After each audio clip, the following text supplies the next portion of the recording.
Hi girlies, it's Shanae Porter and welcome back to my channel. It's been so long since I posted a YouTube video, and see, I'm already messing up because I'm looking at myself and not looking right at you guys. I'm excited to be back on YouTube. Now that I've graduated, I can dedicate some more time towards social media and creating a community, because that's what I really started out to do because I love to talk and I just love the girlies. Like, I love you guys, and I just want to be able to, provide entertainment, comfort, or even like advice to anybody out there who may be going through the same thing, some of the same things that I've been through. And that's why I really created some of my platforms, but I have not been dedicating myself to any of it. So this is my millionth round in trying to be consistent with some of the stuff that I'm doing. It has been a very, very long 2024, but I'm thankful that I made it. And the entire year just taught me a whole bunch of lessons that I will be taking with me into this new year, which will hopefully have me ending this new year even better than the last year. I recently started a Substack, and you guys can subscribe to my Substack. It's called Licklemas. I will put the link in the bio, and this video is also based on my very first Substack article, which is also titled 25 Lessons for 2025. Each lesson is under a subheading of self, firstborn daughters, relationships, and faith. And faith is the most important one to me, so I'm gonna leave the best for last. So the very first lesson that I'll be taking with me into 2025 is to believe in myself. And I know how cliche that is. I understand, like, people say all the time, believe in yourself, believe in yourself, believe in yourself, but it's not that easy to do. Like, I have been in rooms that I felt like I wasn't good enough to be in. I've had opportunities that I felt like I didn't deserve. At the end of the day, I really just had to sit down and be like, I deserve this. I worked hard for it. Like, I prayed for it, and God qualified me for it, okay? And leaving imposter syndrome behind, because I know I'm a talented person and I know I have so much to give, but sometimes it's just really hard to believe some of the things that other people believe about me, you know? The second lesson that I'll be taking with me into 2025 is that the key to my success is opening my mouth, because my silence barely guarantees my survival. Like, stop being silent, stop fading into the background, stop being so comfortable with being in the background, which I love to be in the background. I do not like to be front and center. Like, my graduation was crazy for me because I was literally on the stage front and center. It was all eyes, like everybody seeing me. I thought I was going to be in the crowd with the rest of the graduates, but it was a very, very uncomfortable experience. But I'm learning to welcome uncomfortable experiences. I am learning that I have to speak up. I have to stand up. I have to be loud. I cannot just be silent. I can't just fade into the background.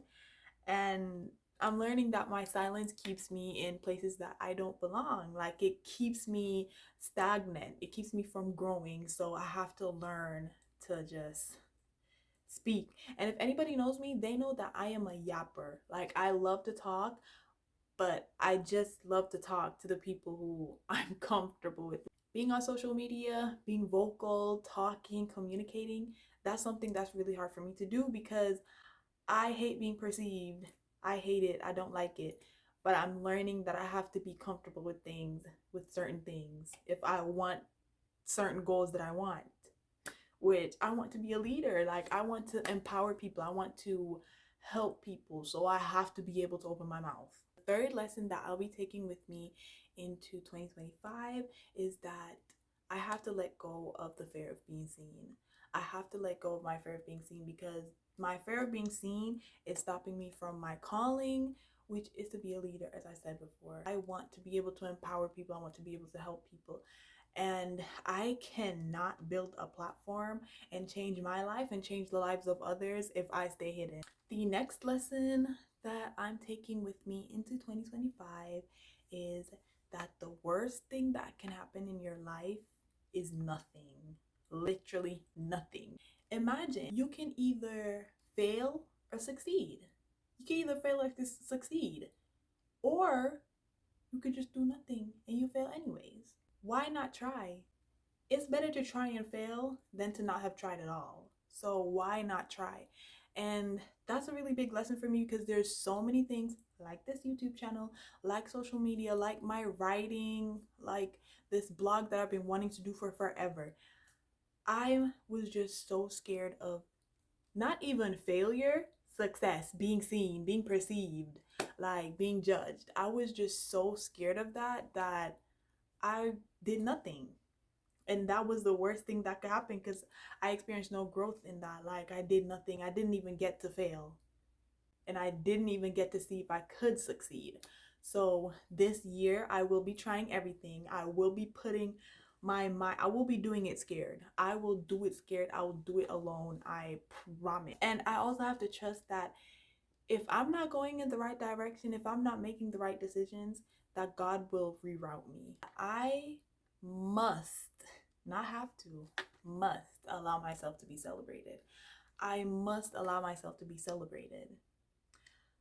During my graduation, like the entire time, my aunt was screaming at the top of her lungs that her niece was the valedictorian. She was telling everybody, even people on the side of the road, like, and she'd be like, she's the valedictorian. I did not want anybody to know. I don't know why. I just did not want anybody to know. I was afraid to celebrate myself because, as I said before, like sometimes I feel like I don't deserve the things I achieve. And I'm just so grateful for my aunt for doing that because I don't think she realizes how much I appreciated it, even though I was running from the attention, even though I was running from the celebration. Another lesson is the understanding and the appreciation that it is a privilege to be me. And I'm not saying that to be prideful. I'm saying that to be realistic and to be grateful. Like, it is a privilege to exist as yourself. It's a privilege for me to be Shanae Porter, and it's a privilege for you to be you. It is a privilege to be me, regardless of the struggles, the hardships, the difficulties, the pushbacks, regardless of everything.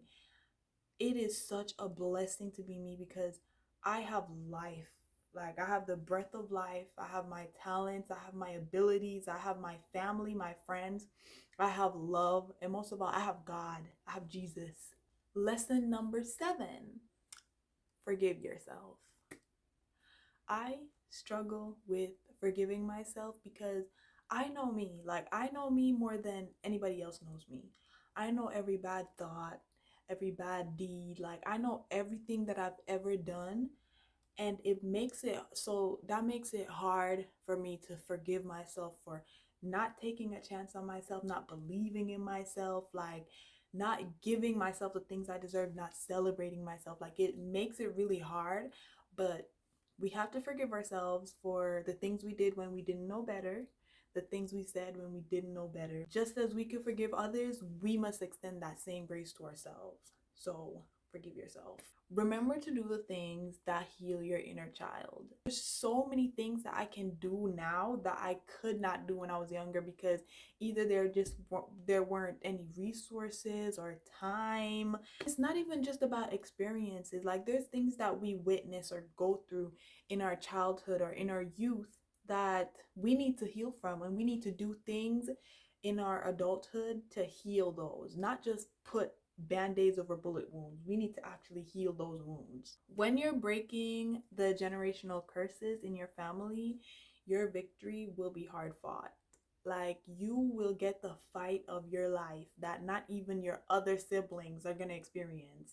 You're going to be setting the standards for your siblings to come behind you. So it's like you're clearing the path.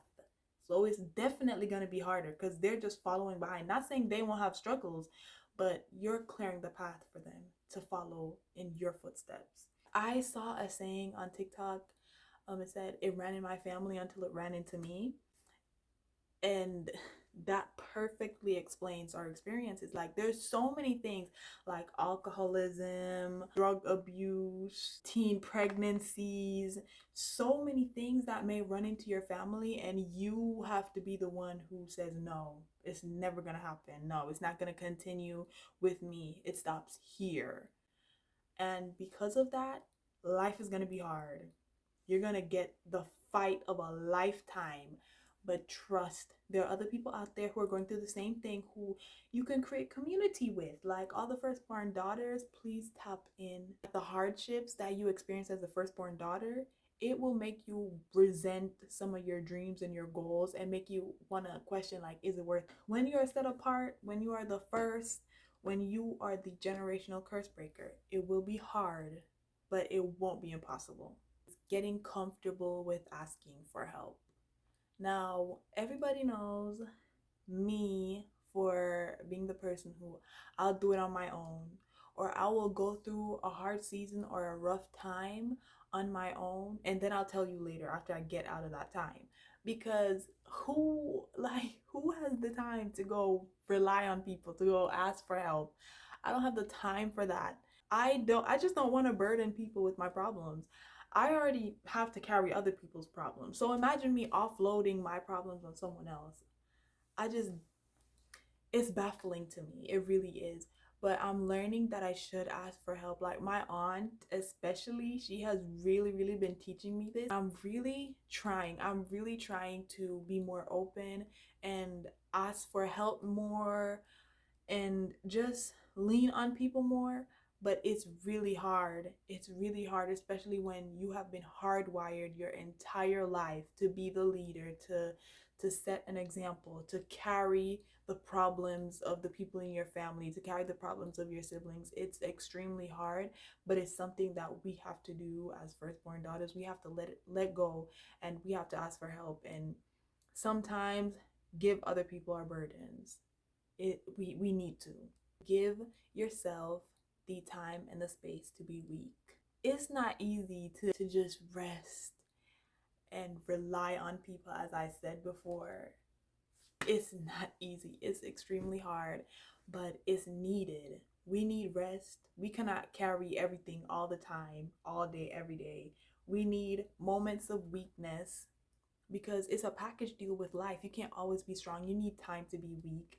And you need to be able to rely on the people around you, your family members, your friends, to hold you and carry you in your weakness. Rely on God to carry you in your weakness.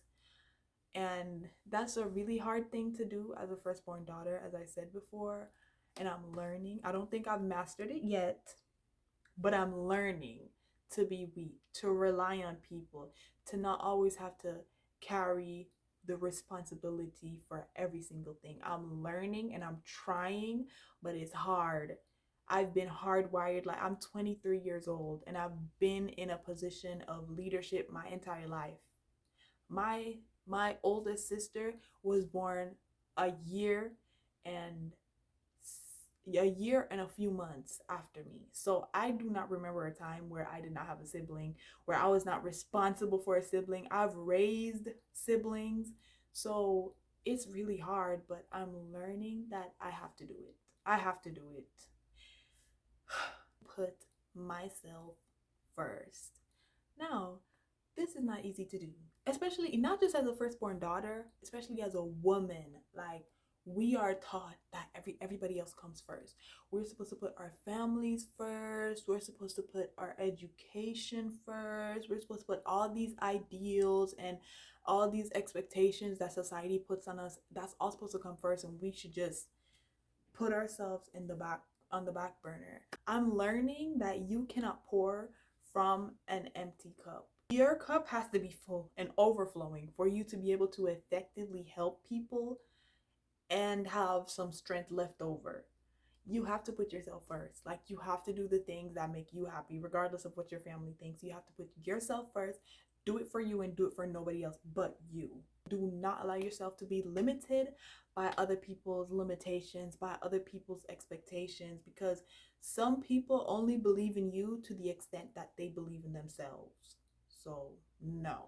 Appreciate and acknowledge your village. I've spoken before about my mom, my grandma, my sisters, my aunts, my friends, my family, my cousins. Like, I've spoken about all these people before, and they are my village. Like, these people are my village. They are the people who have been there for me since birth to now. They've brought me through primary school, high school, moving to America, high school, college, and now post grad life and adulthood in general. They have brought me through so much in life, and I am just so grateful for these people. So let's raise a toast to our villages and let us show our appreciation to them because they fully deserve all the love. The community of women in your life as a young woman is very crucial to your thriving. I don't even know where my life would be without these women. I don't have many male figures in my life, but I do have a plethora of female figures in my life, and they have guided me, they have taught me, they have protected me, they have carried me, and they've empowered me all throughout these years, all throughout my 23 years of life. Do it even without the support. You should never rely on somebody giving you a thumbs up as a sign to keep going or to do what you want to do. There will be times in life where the people who you love the most will be kind of iffy about if you should go ahead and go after a certain goal. But it's your life, as I said before, and it's your calling, and not everybody will understand. But just go, do it without the support, and they'll catch up later. Like, if they love you enough, they'll support at some point. But not everybody will start supporting at the very beginning. Let people go when they want to leave. This lesson is very personal to me because I hate change. I have to let people go, and I have to let them go and flourish wherever it is that they need to go.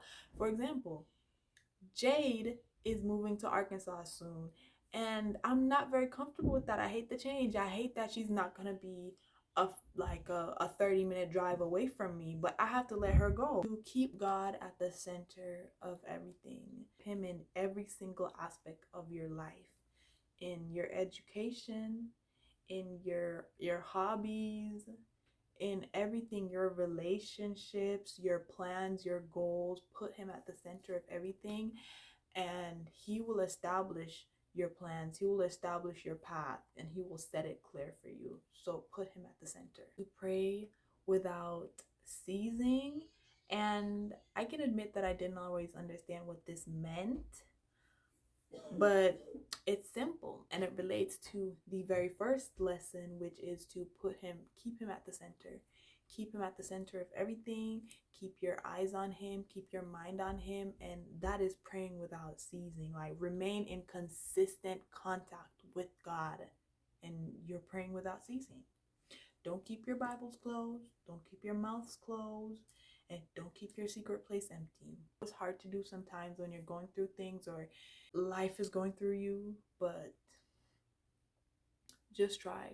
That's one thing I have to keep doing, because I have a very inconsistent relationship with him, which I'm trying. And I feel like as I become more consistent with God, I'll become more consistent with the people and the things in my life. I feel like that's the connection that's missing. The next lesson is to pray until the fear leaves you. So, for example, I'm doing all these things. I'm coming back on YouTube as exposure therapy for my fear of being seen, my fear of being perceived. And sometimes it's hard to press the record button. It's even harder to press the post button, because then it's all out there and people can see it. But I feel like there are times where I just could not, like, pick up or gather the nerve to do certain things until I looked up and I said, Lord, please, please, please, please, please, please just give me the strength. Give me the strength, God. Please give me the strength. And even if it's for 5 seconds, I get that strength to do what I need to do. And after that, I have heart palpitations and I'm nervous, but I got it done, right? So pray until the fear leaves you. Be grateful for God's no's. And that's something that's really hard for me to do because I've been told no so many times. So many times. I've tried so many different ventures and things, and it's just no, no, no, no, no, no, no, no, no, no, no, no, no, no, no. And it's really hard to hear no's when you hardly hear yeses. But I feel like the yeses that I have gotten are worth so much more than multiple no's, right? So don't fight for the things that God is removing from your life or that God is blocking you from. Just be grateful for the blockage because you do not know some of the hell that you can be welcoming in your life with certain things, certain opportunities. So be grateful for his nose. God will never bury you. He will only plant you because we're seeds. He will never ever bury you. He won't just do away with you and be like, I'm done. He will only plant you. And I feel like in 2024, I was planted. I really was planted. And I thought I was being buried because so many things, I felt like so many things were building up against me. And I was experiencing so many no's that I didn't even realize the bigger picture, that I was not being buried, I was being planted. And I had started to believe that my good days were behind me rather than ahead. But we just really have to understand that, as I said, life is suffering. We have to go through hardships. And just because we're going through hardships does not mean that God has turned his back on us. Sometimes it's a test, or sometimes it's just preparation for the blessing. So please remember that. And speaking of God planting us, the next lesson is to bloom where he plants you. If he put you in this state that you don't think you need to be in, or a place where you don't think you belong, he put you there for a reason. And there's people there that you need to be serving, or you need to be inspiring or empowering. So take the time to bloom. Don't just try to dig yourself out because you aren't being buried, you're being planted. So take the time to bloom and stop being lazy. Sometimes I really do suffer from procrastination, and then procrastination encourages laziness, and we can't go into 2025 with laziness and wanting to give up at the first sign of struggle. No, we can't do that. Sometimes you won't always know what your next step is, but God knows, and he's the one guiding you. So just keep walking by faith and not by sight. You won't always know what the plans are, but trust, if you take that first step in faith, he will establish those plans, and you'll just see everything coming together, coming together, coming together. Be like a child. When we were children, our parents said, get dressed, we're going somewhere. We didn't even care where we were going. We just wanted to go. Let go and let God. It's very hard for us to get out of the driver's seat in our life, but there's something very freeing about just giving it all up to God and letting him guide your life, and letting him surprise you and show you how good life can get when you trust in him. I know that when I let it all go and give it to him, he can do the work that nobody else can do. Now, the final lesson that I'll be taking with me into 2025 is to not be afraid. Now, I know we spoke about fear and all of that stuff earlier on in the video, but this is the biblical portion, right? So, throughout my life, my fear, not just the fear of being seen, but just fear in general, has stolen so much from me, and I'm not allowing that in 2025. I'm sorry, I'm not doing it. I was never given a spirit of fear, so I will not be taking that on this year. These are the lessons that I am taking. Hopefully you guys learned something, and let us go throughout 2025 and let it be a good year for some of us who truly deserve a break. If you guys would like a more organized and formal version of the 25 lessons that I'm taking with me to 2025, as I said before, you guys can connect with me on Substack, where I have it all listed down. You guys can take screenshots, do anything. You can comment. You can also subscribe to my Substack and show me a little bit of support. Thank you guys so much for staying through all of this. If you stayed, if you didn't, sorry, I know I talk a lot, and I'll see you guys in the next video.